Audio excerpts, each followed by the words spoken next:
श्री गुरु चरण सरोज रज निज मन मुकुर सुधारी बरनौ रघुबर बिमल जसु जो दायक फल चारी।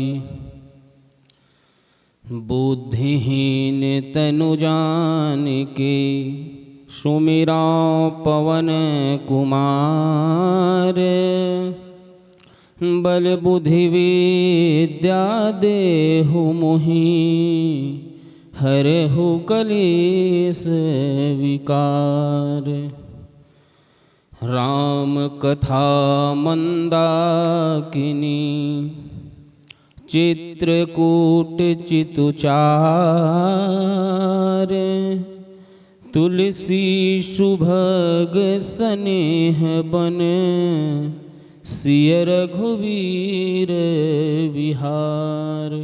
लखन सिया राम चंद्र की जय। प्रभु श्री रामचंद्र जी की पावन आशीर्वाद से, श्री भवानी शंकर जी की महती कृपा से और हनुमंत लाल जी की पावन प्रेरणा से यह श्री राम कथा चिंतन का बड़ा ही सुंदर आयोजन महाप्रभु वल्लभाचार्य जी का यह तीर्थ पर हो रहा है। मैं सुनील चंद्रवंशी माँ महामाया मानस मंडली ग्राम पालीगुड़ा की ओर से भगवत चरण कमला अनुरागीगण श्री गुरुओं का, बंधुओं का और वात्सल्य स्वरूपा भगनियों का बारंबार प्रणाम करता हूँ। जैसे कि मुझे मानस प्रसाद के रूप में प्राप्त हुआ है,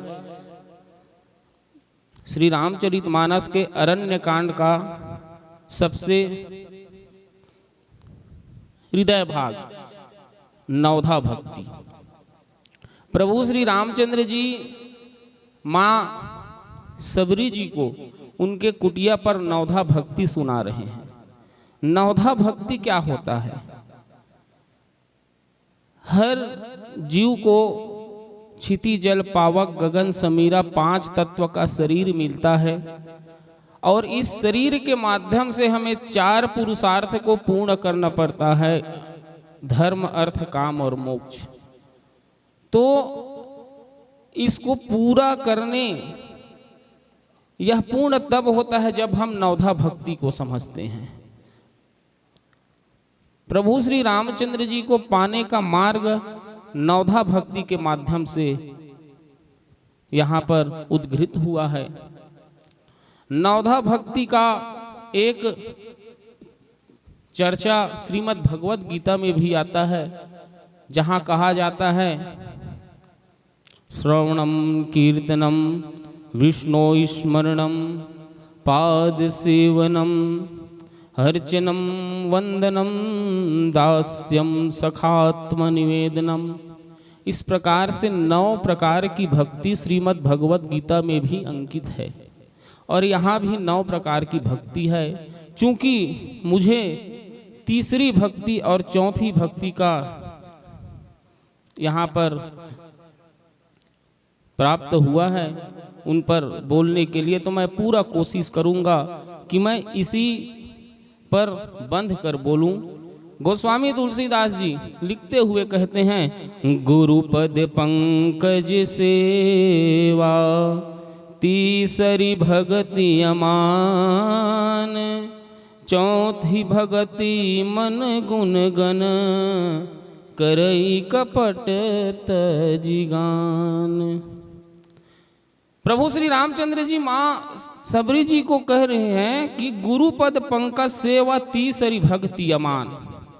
इससे पहले जो 2 भक्ति है उसमें कोई शर्त नहीं है, लेकिन इसमें शर्त है। क्या? अमान, अर्थात गुरु के पद कमलों की सेवा करना है, लेकिन भाव कैसी होनी चाहिए? तो अभिमान रहित होनी चाहिए। क्यों? क्योंकि गुरु के सेवा किए बिना भगवान नहीं मिलता। आध्यात्मिक दृष्टिकोण से यही कहा जाता है कि गुरुर ब्रह्मा गुरुर विष्णु गुरुर देवो महेश्वरा। गुरु ही ब्रह्मा है, गुरु ही विष्णु है, गुरु ही शंकर है, और यह भी है कि गुरु साक्षात परम ब्रह्म है। आध्यात्मिक दृष्टि की बात है। लेकिन समाज को समझाने के लिए सामाजिक दृष्टिकोण से भी कबीरदास जी यही कहे हैं कि कागज सब मही करूं लेखनी सब वन राय, सात समुद्र का मसी करूं फिर भी गुरु गुण लिखा न जाए। गुरु की महिमा इतनी महान है कि हम पूरे पृथ्वी को अगर कागज बना ले और वनों में जितने वृक्ष है, पेड़ है, उसका अगर हम कलम बना लेते हैं और समुद्र के जल का अगर हम स्याही बना लेते हैं, फिर भी गुरु के गुण को नहीं लिखा जा सकता। इतने महान है। क्यों महान है? क्योंकि बलिहारी गुरु आपने गोविंद दियो बताए। क्योंकि ये गुरु ही है जो हमें गोविंद को पाने का मार्ग बताते हैं। तो यह गुरु सेवा अनिवार्य है। और भाव कैसा होना चाहिए? तो अमान होना चाहिए। अमान। क्यों? गुरु की सेवा तो रावण ने भी किया है। रावण को तो भगवान महादेव जैसे महान गुरु मिले हैं, सेवा किया है, लेकिन मान रहित होकर नहीं किया है। रावण के गुरु सेवा में अभिमान था। और गुरु के पद में अगर आपकी प्रीति नहीं है तो आपका यश कोई काम का नहीं है। आदि शंकराचार्य जी श्री एक गुरु अष्टकम की रचना किया है, उनमें उन्होंने एक गुरु पर कहा है कि शरीरम स्वरूपम तथा वा कलत्रम यश्चारुचित्रम धनम मेरुतुल्यम गुरोर्घृत पद्मने मनश्चैन लग्नम ततः किम ततः किम ततः किम ततः किम। आपके पास सुंदर शरीर है, आपकी सुंदर स्त्री है, आपकी यश चारों दिशाओं में फैली है, आपका धन मेरु पर्वत से भी ज्यादा है, लेकिन गुरु के चरणों में आपकी प्रीति नहीं है, तो यह किस काम की, किस काम की, किस काम की। ठीक वैसे ही रावण था। तो गुरु की चरणों की सेवा करना है, लेकिन अमान भाव से, अभिमान रहित होकर करना है। यह भाव है। क्योंकि संसार में किसी भी प्राणी का प्रसिद्धि का मूल कारण होता है गुरु। चाहे आप वो त्रेता युग के अर्जुन को देख लो, चाहे आप इस कलयुग के विवेकानंद को देख लो, जिन्होंने गुरु की सेवा की है उन्हें ही प्रतिष्ठा प्राप्त हुआ है। फिर आगे कहते हैं, चौथी भगति मम गुण गण करई कपट तजगान।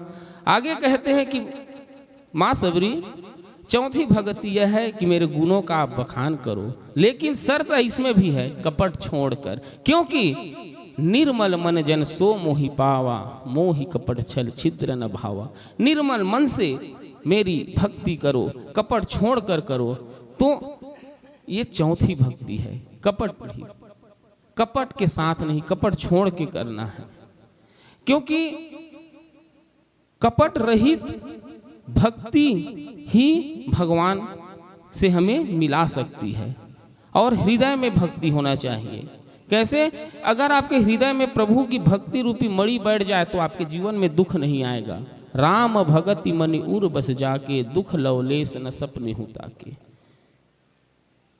भक्ति तो अनेक की, लेकिन कपट रहित भक्ति ही ईश्वर को प्राप्त करने का माध्यम है। इस प्रकार से इसका भाव है। क्योंकि दुखेश मनुद्विग्मना विगेश विगत स्प्रिय वितराग भय क्रोध स्थिर धुर मुनि रुच्यते। आप सुख दुख राग द्वेष सबको त्याग सकते हैं, आप साधु बन सकते हैं, फिर भी आपको भगवान की भक्ति नहीं मिलेगी। भगवान की भक्ति आपको तभी मिलेगी जब आप कपट छोड़ देंगे। जैसे सुतीक्ष्ण जी को मिला, जैसे सरभंग को मिला। क्या था सरभंग? जावत रहो बिरंच के धामा, सुनई श्रवण बन है रामा। केवल कानों से सुने थे, किसी ने कहा था, किसने कहा नहीं पता, किसी ने कहा था कि इसी वन में राम आने वाले हैं। उन्होंने विरंच का धाम जा रहे थे, उसको त्याग दिया और प्रभु श्री रामचंद्र जी की निश्चल भाव से भक्ति करते हुए जहां खड़े थे वहीं पे बैठ गए। न जाने किस रास्ते से मेरे भगवान आ जाए, किस रास्ते से मेरे भगवान आ जाए। तो यही है, गुरु की सेवा ही हमें हमारी प्रतिष्ठा दिलाती है। यह इसका एक समावेशित भाव है। बोलिए लखन सिया रामचंद्र की जय।